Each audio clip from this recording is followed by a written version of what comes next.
Broadcasting from Orchard Park, New York, and Boca Raton, Florida, it's the Freight 360 podcast. From freight broker sales tips to sports talk, this podcast is all about helping you grow as a freight broker. We're your hosts, Nate Cross and Benjamin Kowalski. Let's talk freight. All right, welcome back. Episode 291 of the Freight 360 podcast. After bouncing around the last, it feels like 2 months, I'm finally in my home office here. I know I got one of these episodes in last month in the home office, but it's been an adventurous start to the year. But if you're brand new, we got plenty of other content at freight360.net to check out, including the Freight Broker Basics course if you're looking for an educational option.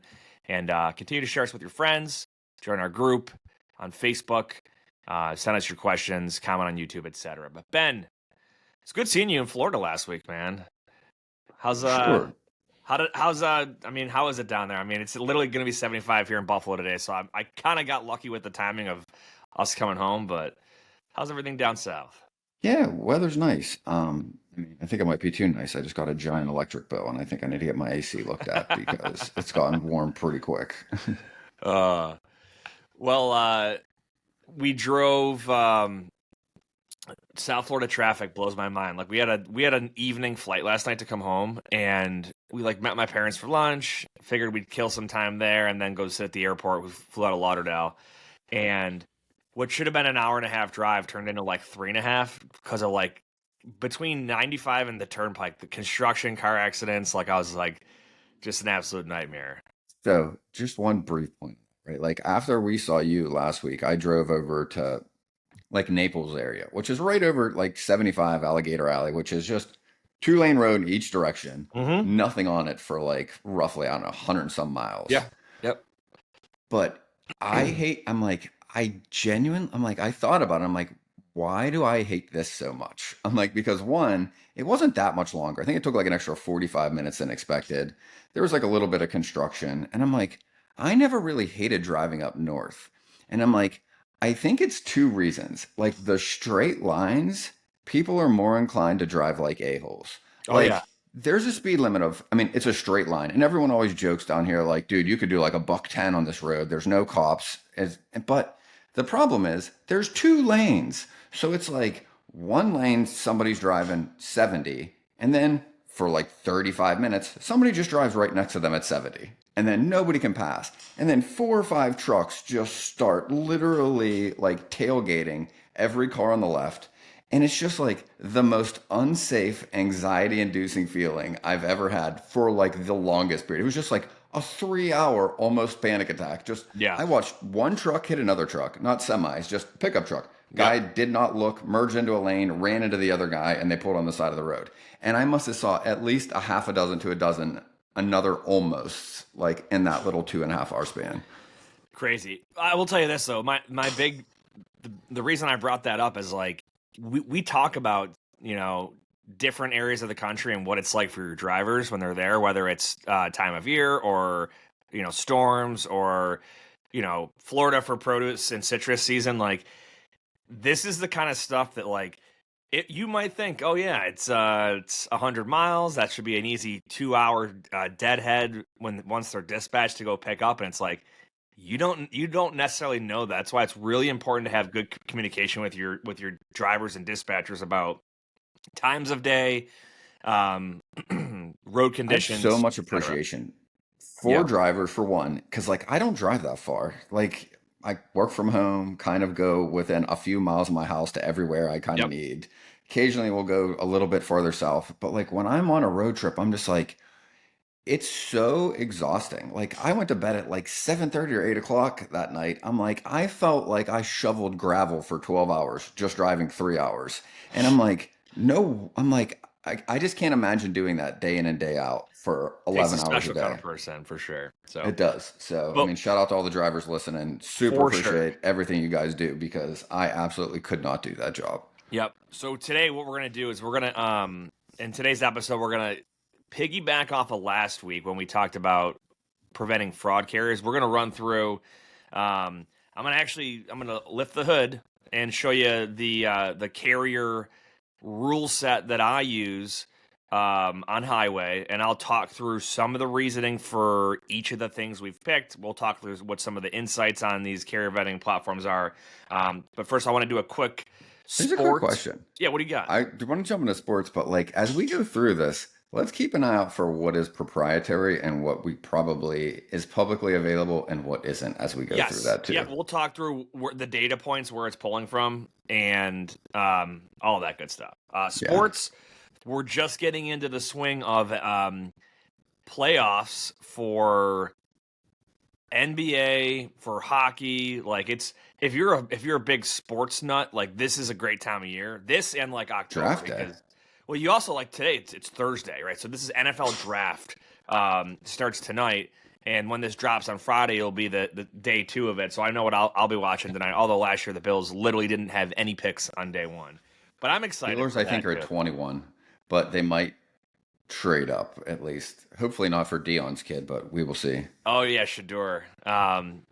We'll see, man. You also got Travis Hunter, right, from Colorado, that played with him, who is like basically a cornerback and a wide receiver. Yeah. So it's going to be exciting tonight, needless to say, Thursday for this draft. But if you're a sports guy, like, or girl, you've got like baseball's in full swing now, NHL playoffs, NBA playoffs, the NFL draft. We already talked about the Masters, like golf's like this is the time of year when like literally it's just pouring sports. So I will tell you, like, I know we were talking about it when we were grabbing food the one night.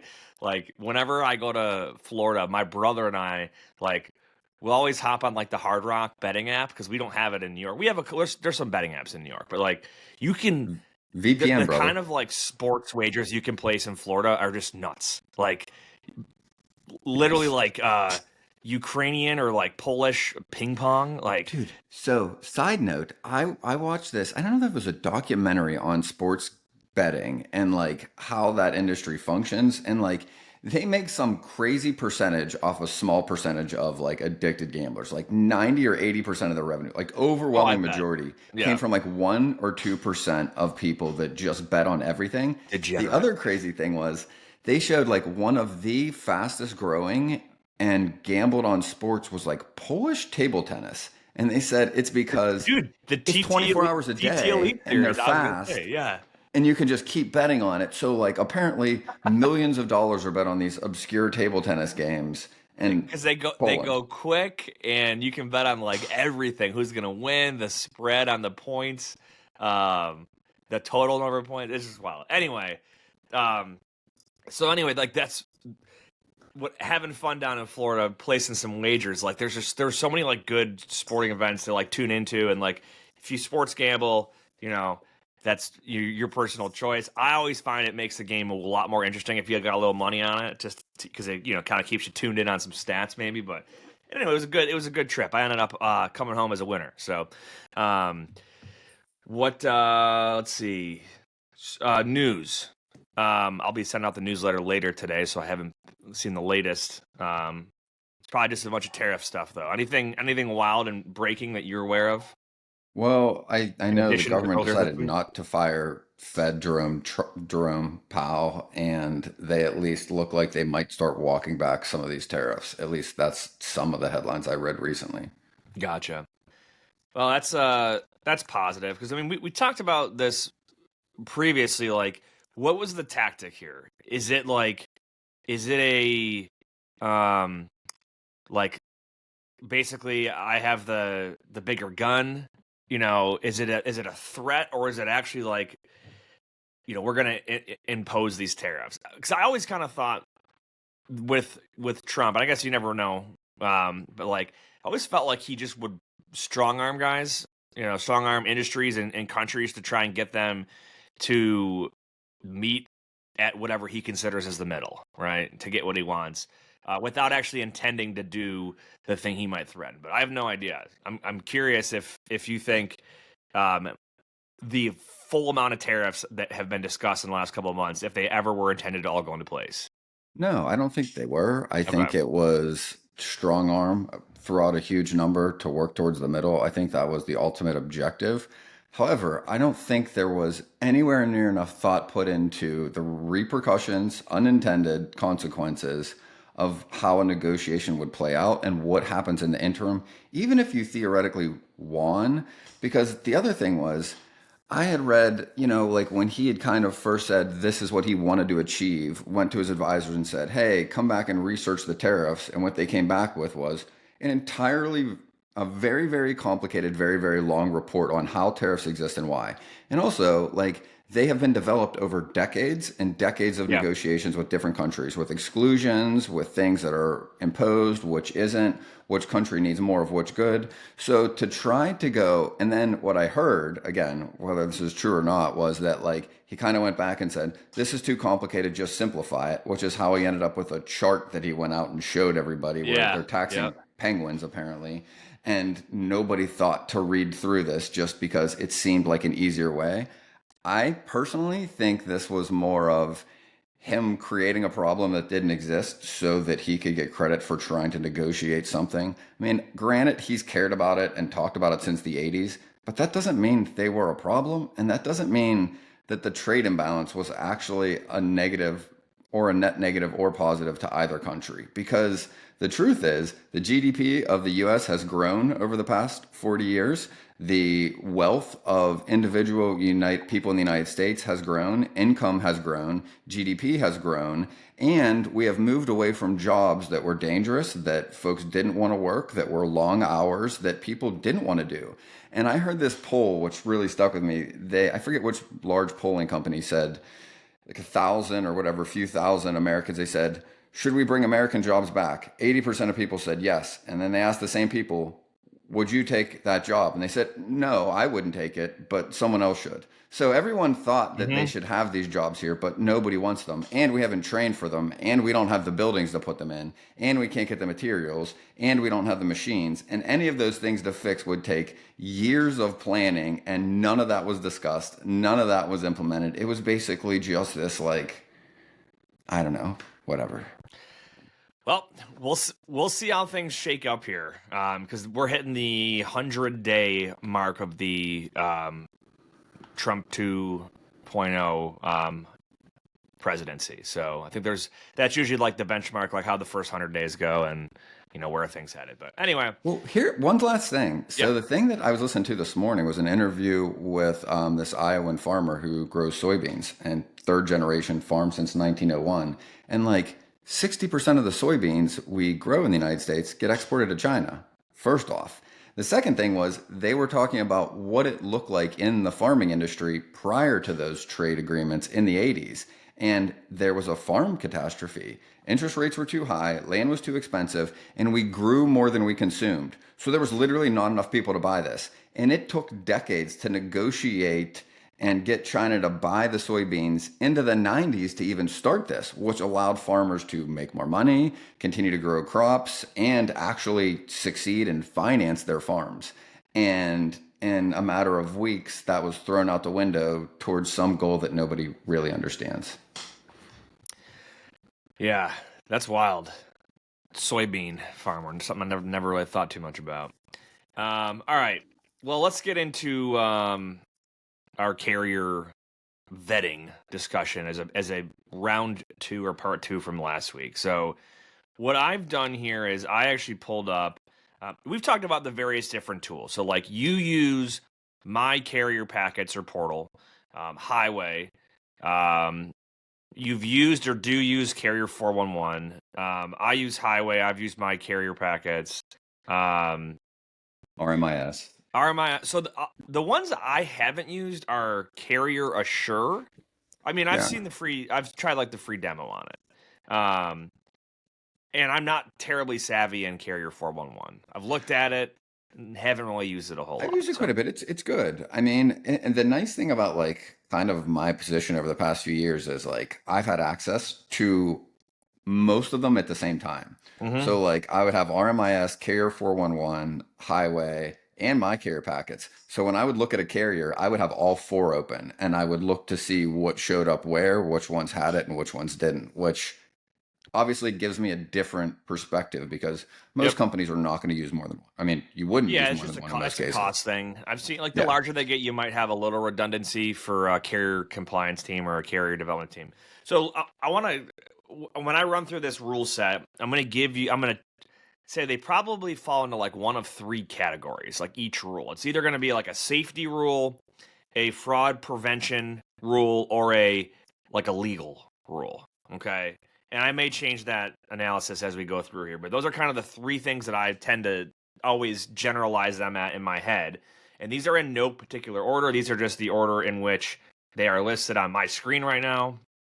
And I'm curious your feedback on that. So, also, I'm talking about general full truckload freight. I'm not talking hazmat. I'm not talking reefer. I'm not talking high dollar value, because you can add additional rules in for example, if you have a power only, you want to make sure you check for trailer interchange. I'm not checking for that. Or if it's hazmat, you want to check for hazmat endorsement, et cetera, right, for these different specialized hauls. But we're looking at, your standard full truckload basic rules here, okay?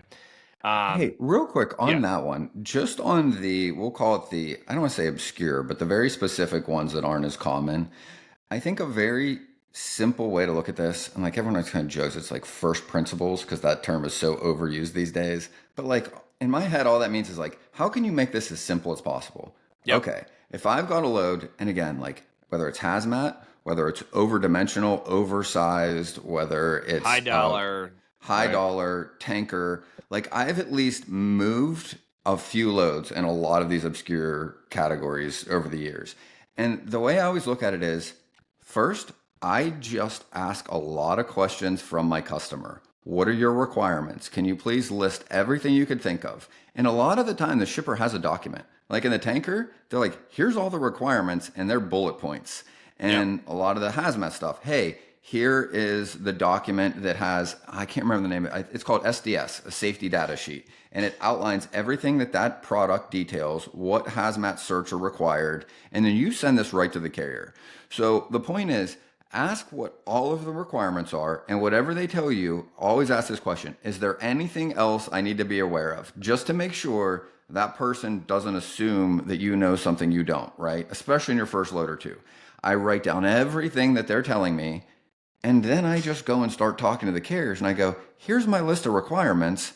Do you meet them? And most of the time, like I learned everything I needed to from the carrier side. Carrier's like, hey, this is what this is. We have this. Here's why we don't have this. And then I take notes. So like by the end of moving my first load, I have a really good understanding of not only what the requirements are, who has them, who doesn't, and why they don't have some of these. Because that factors into what you're going to charge. So like that is always my first step before I'm quoting. Let me get the requirements. Let me go put some work into this. Let me go make sure I can get you who you need that has what you need. And then again, because like over dimension and heavy haul is a really good example. Like you might have one that needs like routes run through a state and approved. You might need pilot Yeah. cars. You might need a whole lot of things in one state that you don't need in another state. But if you call a carrier that specializes in heavy haul, they will tell you in a 10-minute phone call why and what you need and what is related to where that lane is coming from and going to. And if you start writing this stuff down, like this is how you learn on the job. Like you don't need to go spend a bunch of time researching how to move something if you don't have it to move. Find the thing that needs moved, find the need, then go learn how to do it and make sure you just cross every T and dot every I. And then again, to what we're going to talk about today, all these systems have the ability to give you insight into whether or not that carrier actually Yep. has these things. All right, so I'll get into the rules here. I'm going to skip the ones that are like specific to highway as far as like their multi-factor authentication. I'll generically mention them, but I won't go into detail because it's not applicable if you're not using highway. All right, so my first one, carrier must not have an acute or critical safety violation. All right, this is one that a lot of brokers probably don't have have on their rule set, but for Pierce Worldwide, like we draw the line at acute safety violations. Like that's pretty bad, right? Like we're fairly loose on the CSA scores as a whole, but we say if you have an acute safety violation, these are like your severe infractions. You're going to fail our rule set. Okay. again, not saying you can't override some of this stuff if you've got like a safety letter or other things of that nature, but that is one that will ding us right away for misbehavior on the safety side, right? And that one falls into your safety category. Next one up, equipment not listed on scheduled autos. All right, we Huge can take one. a minute to talk about this if you want. So this one Yes. falls down to what I would call your legal side of operating, right? Are you operating? Is the carrier operating the way that they should be? So equipment not listed on a scheduled auto. What this means is if a carrier has their insurance policy, if it's written as a scheduled autos policy, which means that only the trucks listed on that policy by VIN number are the ones that are insured. If their VIN number is not on that policy, they are not covered by that insurance policy. And what this rule set means is that maybe there was an inspection or an ELD connection. Either way, at some point in the recent past, a VIN number for this motor carrier was identified, Appeared and somewhere. it's not on the insurance certificate, right? Yep. Common one would be a roadside inspection. So, and I don't have an insurance cert in front of me, but there's 3 categories if I remember. So you have all auto, which means any. I'll just pull one. I'll pull one up here so we can talk through it. So scheduled autos. Here it is. Yeah, you've got. So this is your auto liability here. So any auto, owned autos only, hired autos only, scheduled autos, non-owned autos only. Okay, so I'll go backwards. Non-owned autos is when a trucking company rents a tractor or trailer or both, and that's how it's insured. Like I don't own it, I'm leasing it, and that is insured by me. Okay. The second one, which is what was the second one? You have hired. Hired. So this is a lease on driver. Yep. So that means, hey, I have insurance so Nate has a trucking company across the street from mine. I got extra loads. Nate's got time this week. He's going to run a load for me. The first thing you need to make sure is hired auto checked, meaning like if I hired Nate's driver to go run a load for me and he puts a magnet on the side of his truck, which we see lots of pictures on Instagram of like why anyone would do this. This is that scenario. Nate's slow in business this week because his customer's waiting for orders to come in. His driver's going to work for me this week. I give his driver a magnet. He's a hired auto. The thing you want to ask for, if that is the case, is, hey, I need the lease on agreement. Because without the lease on agreement, there is no legal proof or verification that I actually hired Nate. Nate putting a magnet on his truck does not mean that I actually did the proper legal agreement. Because again, why does that matter? If there's an incident and the insurance comes into play, they're going to go, yeah, we're not covering Nate's truck just because it has a magnet on it. Where's the lease agreement? If I can't give the lease agreement to the insurance company, there's no insurance. Nobody's going to pay that claim. And the reality is the vast majority of carriers are using these scheduled autos. You've seen the headlines. Freight fraud isn't going anywhere.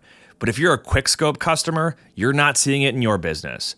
QuickScope is a cutting-edge, load-level visibility tool that stops fraud before it starts, right where it happens. Inside the transaction, no noise, just results. With unlimited usage and by far the most cost-effective product on the market, QuickScope delivers real value without the bloated price tag or platform confusion. And here's the kicker.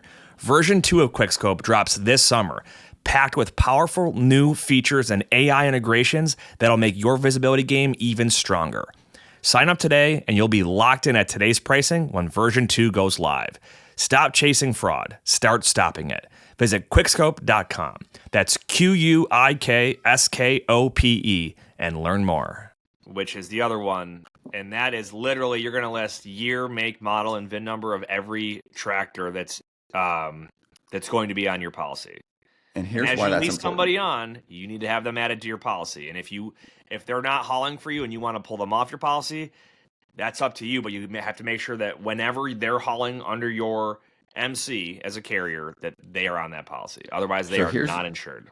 And here's the thing I want to point out, right? Like I have for sure talked to carriers that have told me how prevalent this is, specifically in California, where especially in an area where like in a market where carriers are having a tough time making the money they should, right?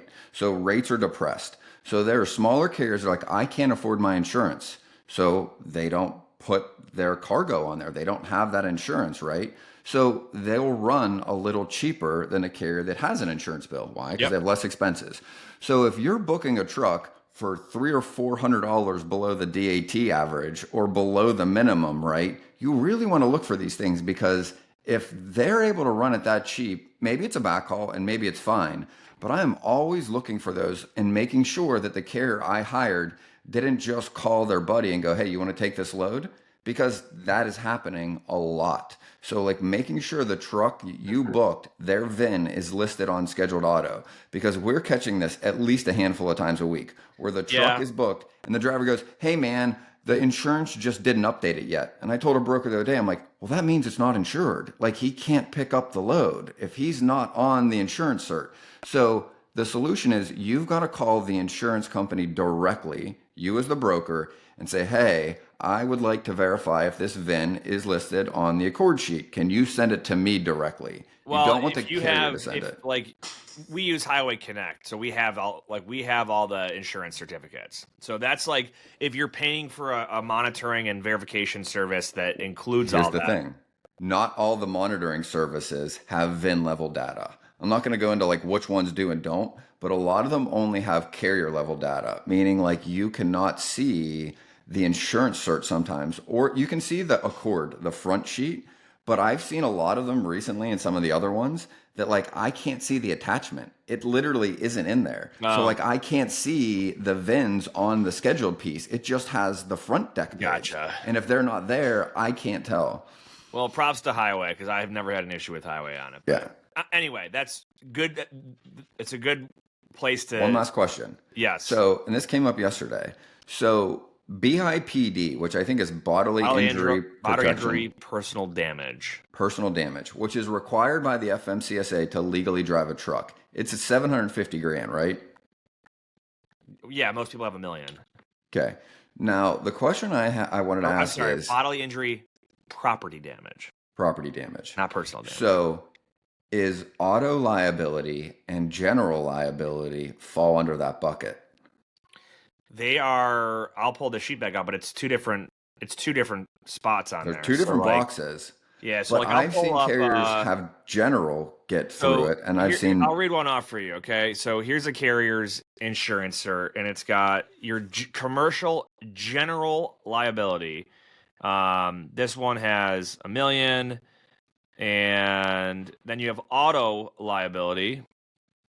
I'm sorry, I should go. Yeah, auto liability, which has $1 million, and it does list on here bodily injury, property damage. So those fall into your auto liability, which makes sense. This is the same as like your car, like your car insurance. This would be your liability policy. If here's the question: another car or house or something, right? What's general liability for then? If that covers property damage slips, and a trips, person falls, like general liability in just about anything is like a very very generic policy. So like we have it as freight brokers very often. Like if there's a slip, trip, or fall in our office, the general liability policy is what someone's going to sue if they choose to do that. Auto liability and cargo are the two that like we're typically vetting out for a carrier. We want to know like if they get in an accident, is the damage that they're going to cause to property or to someone's body or person, is that going to be covered? And then number two, cargo. If the freight is damaged, is that going to be covered? Now, here's the biggest misconception, I think, in the industry. And I see this, I saw this in 2 shipper agreements yesterday, one this morning, is a shipper requires a broker to meet their requirements.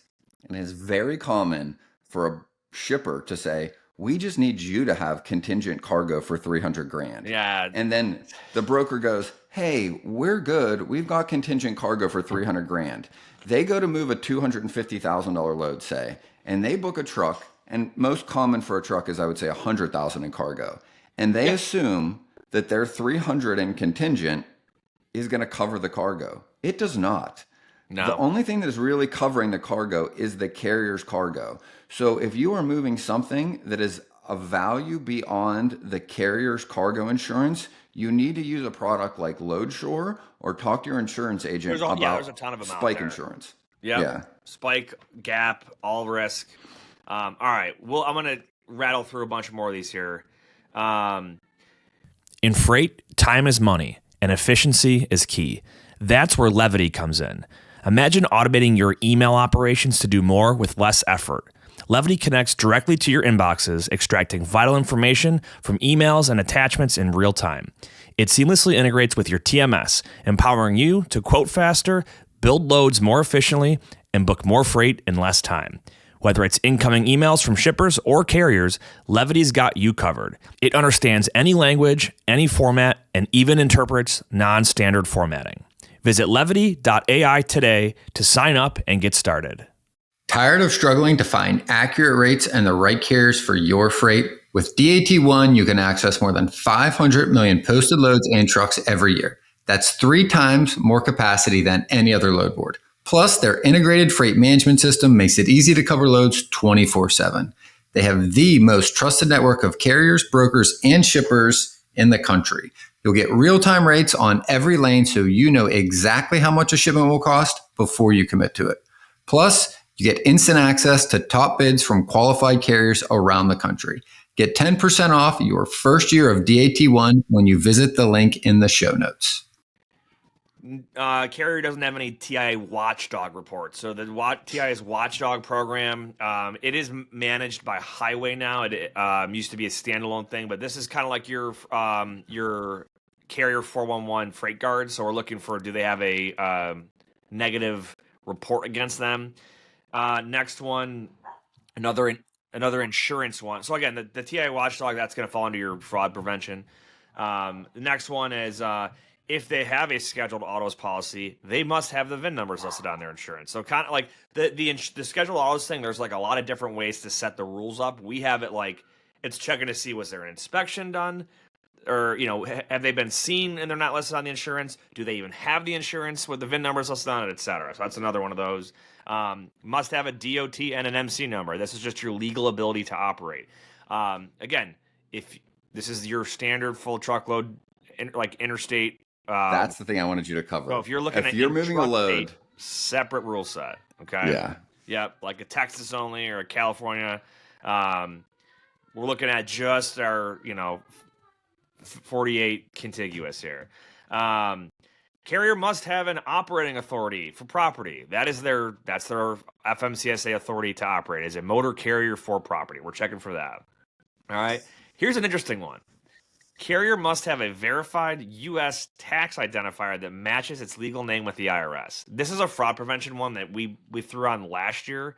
That has to basically do with like carriers falsely representing themselves as something with like it basically checks for non-legitimacy is what it comes down to. Like they have to have a legit company that's registered with the IRS, and that's going to weed out any of these like chintzy DBAs that like pop up.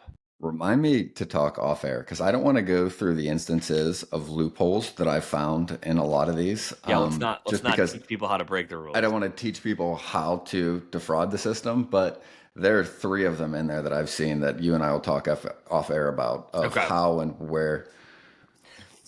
All right. Next one. Carrier is not currently out of service, right? Makes sense. That's your legal ability to operate. If DOT puts you out of service, you cannot be hauling loads.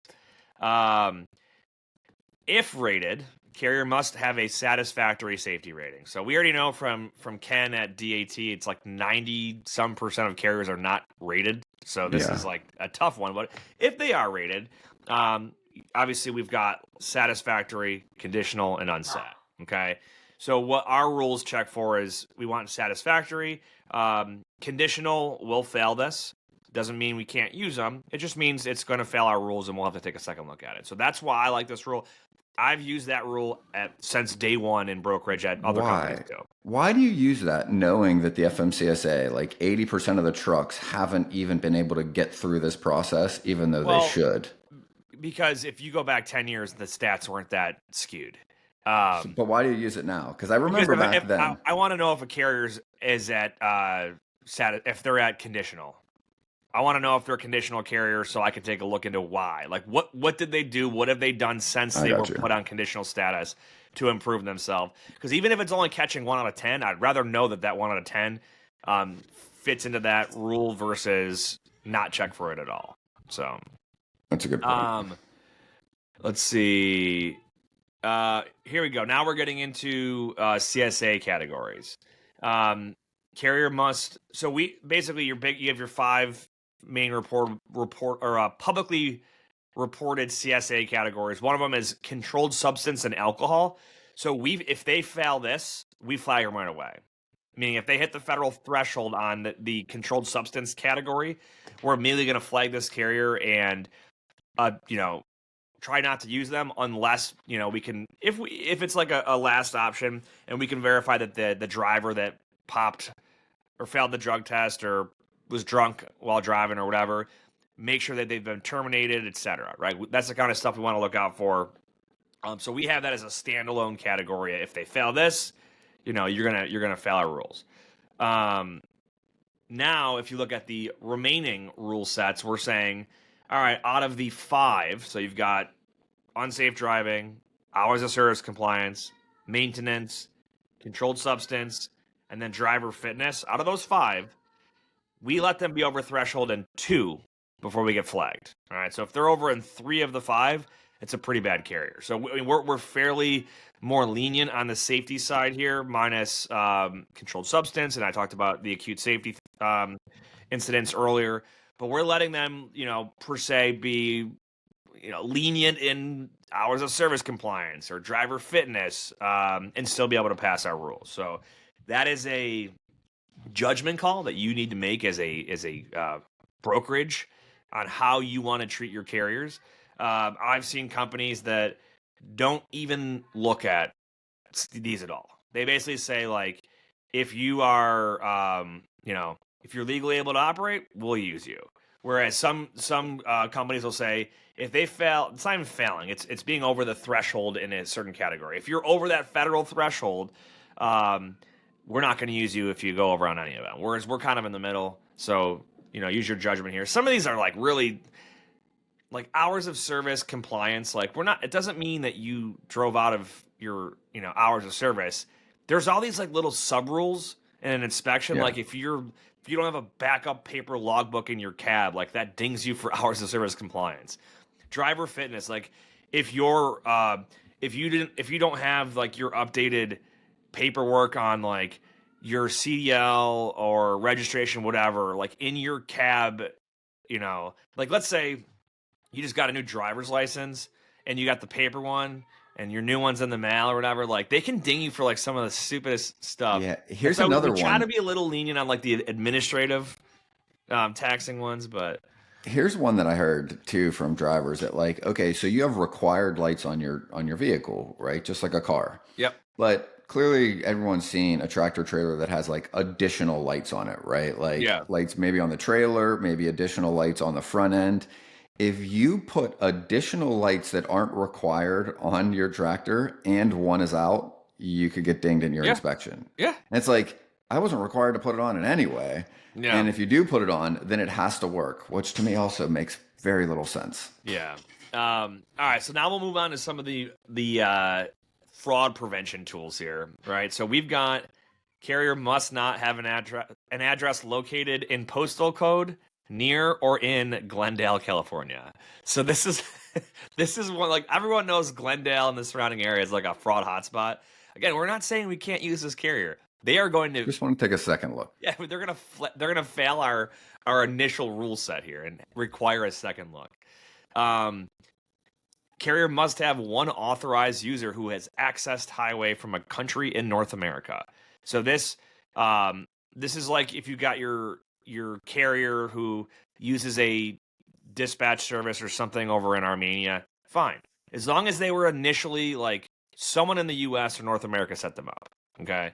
Yeah. But this will catch some of those guys that don't have any trucks, never intended to, operate legitimately, and they're over in some foreign country. Let's do this. I don't know how many more that we kind of wanted to go through, but I also wanted to cover like just the basics on how we used to vet a carrier and other things to kind of look for in like any system. Give me 2 minutes. I'll spit through the rest of these and we can talk through that. All right. I'll rattle through these for what it's worth. No identity alerts. So we're talking about stolen identity, double brokering, things like that reported on them. Using a factoring or insurance company that's known to deal with double brokering. Contact info changed on FMCSA in the last 2 months. That's a huge one. That's a huge one. We've talked about that in the past. I'm looking You for do 2 months? We do 60 days is what we're looking at. Okay. 1 year of active authority. Again, just to benchmark, we can override that. Some people use 180 days. Some people use 90 days. We just have it set at 1 year. And then I'm checking for million in liability, 100K cargo, and their insurance does not lapse within 7 days. Okay, so those are your ability to legally operate and insure. So I rattled through a lot of those. I skipped some of the specific highway ones that just are like, authentication. But as you can see, ours is very focused on identity and fraud prevention and less so on the safety side of it. We're a little bit more lenient there. I wouldn't say we're rolling the dice on safety. Yeah. But we're definitely more hyper focused on the identity piece, fraud prevention, et cetera. So now to your point about how do we used to onboard carriers or vet them and all that. What do you got? Well, and I think going back to the insurance, right? I think anybody on your team needs to understand the basics, right? If you have a brokerage or even an agency, anyone that is talking to carriers, I think needs to understand the basics, right? We covered the basics on insurance. You should be teaching every one of those folks how to look at an insurance stock and what is important for your company and what to see there manually. It doesn't matter what automated system you have. You need them to be able to understand these things because these are the risks and these are the things that your shipper is paying you to do, by the way. It's not just hire a truck. It's hire a truck that has these specific things. So you need to be able to look and understand the difference between auto, cargo, and general, and whether or not the truck you booked has what you think it is, right? For sure, that's like one of the top ones. The other is, like you said, just looking at active authority and the age of it, right? And whether you're going to the FMCSA to SaferWeb, which anybody can access, right? Or you're using any of the tools that are out there, I think name change and equipment's listed is one of the big things you got to be able to see. Whether you're looking at the insurance stock or you've got a vetting system that will give you VIN level data, you need to be able to verify the truck you booked is owned by that company, if it's leased by that company, or if it's hired on by that company, because there's different things for each. Like we said earlier, if it's leased on, you need a copy of the lease agreement because otherwise, here's the risk to you. Brokers will say this all the time. What does it matter? Like they said they got it and they got the magnet on the truck. Because if there's an incident, nobody's going to pay that claim. And the analogy I've used, I'm like, you just gambled with $100,000 of cargo to make $175. Would you go into a casino and put $100,000 on the table to win $200? Probably not. But you're doing it just because you want to prioritize speed and to get the next load moved instead of paying attention to the risk you're taking. Nobody's saying you're going to mitigate every risk. And nobody's saying you shouldn't take some. You need to take risk to be able to make return in any type of business. But you've got to understand the specific risks you're taking and where you're taking them for the reward you're getting. Another part in the series is like, maybe next week or in the future, like we'll run through as if we don't have any vetting software, right? We'll run through the manual process on a carrier, right? Like step by step, where we're pulling the data from. That'd be fun little thought experiment. Because here's the next one, just from like a high level. If you're booking a van load, you need to make sure this company owns a van, right? Yeah. Most of the software that you're using, almost all of them, can tell you what is registered with that trucking company. Yep. If they have one flatbed and you just book 2 van loads with them, like that's a red flag. Doesn't mean you don't use them, but ask a few more questions. Did you hire on these 2 guys? Did you lease these trailers? Like, what's the scenario? Because some piece is missing from this puzzle. It's like there's not one rule or rule set that will prevent everything or that you can put in place because every brokerage has different risk tolerances, moves different kinds of freight. Like a brokerage that's running transactional freight and booking, loads through the load board to cover everything every day is a different risk than a brokerage that has contracted freight that books 40 loads a day with the same 38 trucks, right? And they need 1 or 2 new trucks. Like very different risk, very different business models. They're all a little different. That's why I feel like understanding the basics of Do they own this truck? Is it registered? Is it insured? Okay. And then I think the final bucket, just simply, right, is, am I talking to the person that I think I am, right? However you want to describe that, right? Because one, criminals know what brokers are doing because most of them have probably operated legitimately at one point, right? So it's like, here's the one real common one. Hey, I see your verified email in whatever, RMIS, whether it's any of these tools, right? And the dispatcher goes, oh, I don't have access to that email. Just forward it to my Gmail. It's faster. Okay, well, if I'm a criminal, what is the easiest way for me to be able to steal your load? Tell you I don't have access to the verified email that requires some multi-factor authentication or driver's license. You send it to a Gmail I just created. Now I just stole your load and you're never getting it back at that point, right? Like, these are the little things you want to see. And like, I think one of the easiest ways to do this is go into the FMCSA change log. Okay, if that phone number has been changed recently or at all, or the emails are, I always just call the oldest phone number, because in every scenario, like, you'll usually talk to the original owner. Be like, hey, here's what happened. Got a new phone system. That's us. This is my cell phone. I now hired a team and we have a new phone line. So that's where the phone number change came from. Okay, that all adds up, right? Because like, I've called these for clients when they've had hostage load situations. First thing I do is call the old phone number. And I've heard that guy go, yeah, somebody stole my login credentials. Don't book a load with us. And it's like, if that brokerage just would have made one 30-second phone call, they could have prevented booking that fraudulent truck and never would have had the load stolen. So I think one of the best ways to just, again, none of them are foolproof, but that's one of the things that like I'm always looking for. If I see 2 or 3 other red flags, I'm for sure calling that phone number. And just making sure the person I'm talking to, either via email or that called me, is who I think I'm talking to. Yep. No, that's huge. That's a little can go a long way for sure. So, well, we scratched the surface here of a lot of pound a cure. Exactly right. That's exactly right. I definitely want to continue this on in another episode too, because there's a lot to go into, especially like the granular level of like, we could talk through some of the tactics that these fraud carriers are using and how to protect yourself. But it's a pretty good start to it. Yeah, what do you think? Any final thoughts? Whether you believe you can or believe you can't, you're right. And until next time, we'll see how the draft goes. Go Bills. That wraps up this episode of Freight 360. Check out the show notes for links to anything that we've referenced on this episode. And make sure to visit us online at freight360.net to see our entire library of episodes, videos, blogs, and more. And make sure to check us out on Facebook and subscribe to our YouTube channel for daily and weekly tips and content. And if you'd like your question answered on the show, fill out the Contact Us form on our site, and we'll see you next week.